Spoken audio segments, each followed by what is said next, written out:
Mayor, members of council, this evening you will receive the presentation from our utility rate consultant, NewGen. As you'll recall, we have been updating our 5-year plan on our rates since 2014, looking at what was needed to cover our cost of service. And Chris Eckert with NewGen will make a presentation to you all regarding the rate study for this fiscal year. All right, good evening, Mayor, Council, Chris Eckert with NewGen. Pleasure to be with you again tonight. As we do talk about the utility fund this evening, I will remind you the utility fund is meant to be self-sustaining, self-supporting. So as we look at rates, we want to make sure that our revenue stream is sufficient to cover our expenses. We want to make sure we have adequate reserves. We want to look at reinvestment in the utility. Everything we talk about every year still on the board, hasn't changed since I was with you last year. As we talk about reinvestment in the system, again, you do have a fairly significant capital program, but the city is in very good financial position right now relative to the utility. You have a good reserve position. You have a good impact fee balance. So we're anticipating that capital plan will be funded with reserves as well as impact fees going forward. So again, I applaud you for the action you've taken historically. The utility is in very good financial shape at the moment. As we see every year, we are seeing increases from the city's wholesale providers. You buy water from the city of Dallas. We're estimating about a 3% year-over-year increase from Dallas going into next year. Again, the cost from Dallas makes up about half of your overall water budget. Again, that's a fairly modest increase that we see from Dallas. We do see a larger increase this year from Trinity River Authority on the wastewater side. We are anticipating about a 14% overall increase in cost from TRA going forward. Again, this impacts everyone in the region. It is all driven by their capital plan as well. Just as you reinvest in your system, TRA has to reinvest in their system as well. Now, if the utility was not in the financial shape it's in, I would likely be here telling you we need to raise rates again. But as we look at the financial position of the utility, you are in very solid shape going into next year. As we've talked about before in terms of revenue sufficiency, the graph you see on the left-hand side here, your rates are performing very well right now. That line there, that horizontal line, that's your anticipated rate revenue. That bar, that's your expense.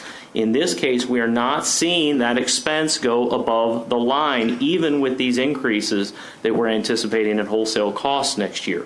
Your rates are holding right now. Additionally, your reserve position is solid. You're meeting your reserve requirement, and your debt service coverage looks good. So you can meet your promises to your bondholders. Because of all of that, I am recommending to you no change in water and wastewater rates going into next year. I honestly can't remember the last time I stood in front of you and said that I would recommend no rate increase, but I'm recommending you hold the line going into next year with no increase year over year. Now, I can't say that that's going to continue to happen. We are anticipating we will continue to see increases in wholesale charges going forward into future years. So we have gone ahead and run what does that projection look like in the future. This is based on our estimates, our assumptions of what is coming down the road. So TRA does provide us a forecast going forward, and what you're going to see are future increases from TRA on the sewer side. So we do have some future increases programmed in here. What you see here is a 5,000 gallon bill, 5,000 gallons water service, 5,000 gallons sewer service. That bill right now is $121.41 for 5,000 gallons of service. Again, no change going into next year, but giving you a little bit of a look into the future. If those increases from TRA happen as they're forecasting right now, you can see what those increases would look like into the future. But again, recommending no rate action with your budget for fiscal year 26. I show you this chart every year. I'm pretty sure I say the same thing every year. As we look at this regional bill comparison, this is not an apples to apples comparison. Every community is different. We do not set rates based on what the neighboring cities are doing. We do what's right for our utility. As you look at the regional bill comparison, though, let me point out the top group on that list. All the cities that you see with a D and a T. The D, that means they take water from Dallas. The T means they send their wastewater to TRA. So there's a group right there. Red Oak, Glen Heights, yourself, Ovilla, Duncanville, Cedar Hill, DeSoto, all grouped together at the top, all take from the same wholesale providers. And you're effectively right in the middle of that group. Again, with no change, that doesn't mean other cities won't change. Other cities right now are going through the same exercise you are going through. So there may be movement on this chart. We can rerun this in October. We can rerun it in January. It may look different at that time. Because again, communities need to do what is right for their utility. So again, wrapping up here, recommending you hold the line on your water and wastewater rates this year, make no changes. Of course, come back with you next year, see where we are at that point, because we are anticipating your costs will continue to rise in the future. But happy to answer any questions you may have for me this evening. Council, questions, comments? Well, I would like to tell you, first of all, I love your presentation. Oh, thank you. More so, your message. Thank you. That was one of the things that we've really been pondering over, you know?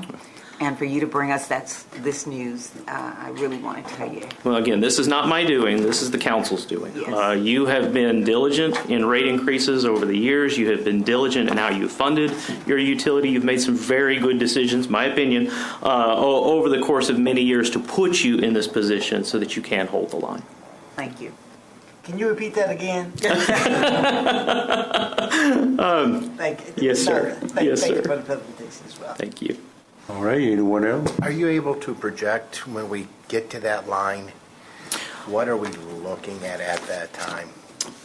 So right now, again, there's a couple of different variables there. You've got growth going on. You have variances in cost going on. So I can't say definitively when you're going to get to that line.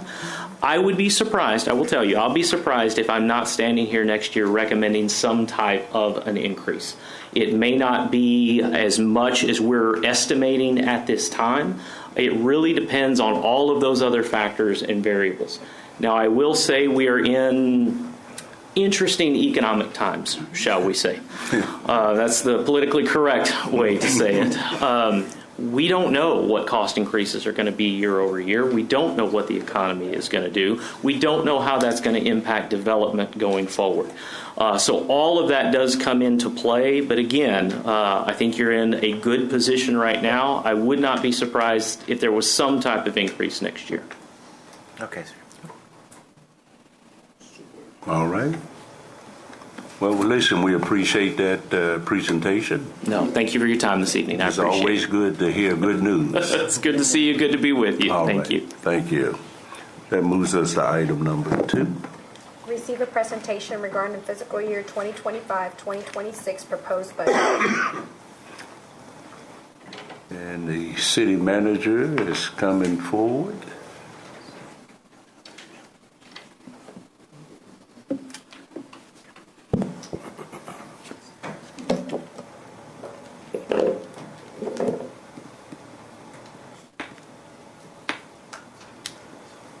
All right, good evening, Mayor and members of council. This evening we will walk through our water wastewater fund as well as our stormwater fund, and we'll respond to questions that were presented from last Monday's work session.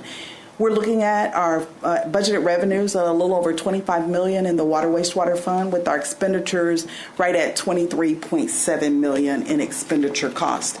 As you just heard our consultant note that the fund is in a healthy state, and we're proposing to fund capital projects utilizing that reserve fund that is in excess of our 18%. Mm-hmm. You'll recall that last year you approved capital projects, and continuing to bring that in alignment with our target of 18% allows us to do these 2 proposed capital projects utilizing our fund balance, with the 12-inch water line along Sunny Meadow Road, which is an upgrade in the line right at $2.7 million, and an 8-inch line extending south along Blue Grove Road for our wastewater program right at $1.3 million.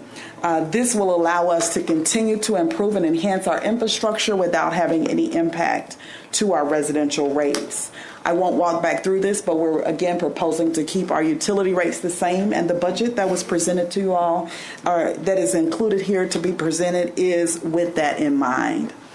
It's a reminder that we do have the $7.50 senior discount. If you are the account holder and you're age 62 or older, there's a $7.50 discount on the water and a $7.50 on the wastewater. That is a flat discount rate for a total of $15 off of your water wastewater bill per month. Recalling that with the Trinity River Authority being the highest portion of our utility bills, we utilize winter averaging. And why we do that is because it allows, the standards say that residents use less amount of water in those winter months of December, January, and February. And so we will continue the winter averaging so that when residents receive their stormwater bill, it is the lesser amount of if the actual water usage or your winter average that you pay based on the stormwater account.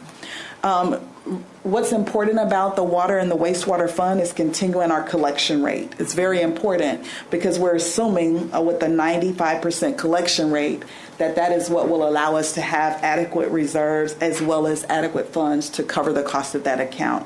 That is also where our stormwater is billed as well. You'll recall that residents are billed $7.97 per month, a flat fee on their stormwater. And Council, you're aware that we have entered into an agreement with Freeze and Nichols, Inc. to reevaluate how commercial stormwater is billed. And so this budget for the stormwater operations does not take into account any change at the moment because the consultant is still reevaluating. You'll recall from the work session, the way we bill is a little uncustomary in the industry. And so looking at bringing back a proposal to the council for consideration on commercial stormwater billing. And so this proposal looks in and takes into account what we currently bill for our single family as well as the commercial rates with the tiered single family living unit equivalent on commercial rates. This is taking into account based on that information. As you'll recall from that work session, the consultant noted we are not bringing in enough revenue in the stormwater fund to cover the cost of operations for that fund. And the budgeted expenditures are at $2.9 million, and the revenue based on current rates is at $2.4 million. Again, recalling that we will be coming back to you later this year or the first of next calendar year with the recommendation from the consultant related to the stormwater rates. This will be proposing utilizing fund balance from the stormwater fund to make sure that we can cover cost of operations related to this fund. What's important to note in this fund as well, Council, during the 24-25 fiscal year, you will note there that we have proposed the 5 stormwater projects utilizing those funds, with 3 of those being grants that have been submitted to the Texas Department of Emergency Management to be funded. We are still waiting on the state regarding those grants. No decision has been made, and so our projects are still in the queue. And so we're showing you that while they are in the queue, the price is continuing to escalate. The numbers that you see for the fiscal year, based on the opinion of probable cost from experts in the area, show that with the 3 projects, Ray Avenue, Willowbrook, as well as Bayport, those projects that were in last fiscal year at this time last year, and you can see the probable cost where we are today. And so that literally shows that we would need an increase of a little over $1.3 million. That again would also have to come from fund balance for us to complete those projects. We have not started those because if we make expenditures prior to grant approval, we are ineligible to receive the refund or get that project approved. So nothing has been done on those projects awaiting the final outcome of the grant applications. We will be proceeding forward with the 2 projects that were not grant funded, which are Mill Creek Alley and the North Elm Street culvert improvements. Do we know when we're going to get an answer from them? We don't. No. Our staff continues, our emergency management chief, Chief Youngman, as well as our regional emergency management coordinator, Lauren from Duncanville. We are continuously monitoring and checking, but there is no updated status, even as of last week. And so with this program, utilizing the fund balance already to subsidize the cost of the service, because we don't have a rate proposal yet, to continue to move these projects forward. We will go ahead and start the 2 projects. We were in limbo waiting for the grant, but I'm standing before you this evening saying we don't want to continue to watch the cost escalate while we wait for the state decision on the grant. So we will proceed with the 2 projects. And so those will be coming forward to you in separate items to approve an agreement for construction of those 2 projects on Mill Creek and North Elm Street.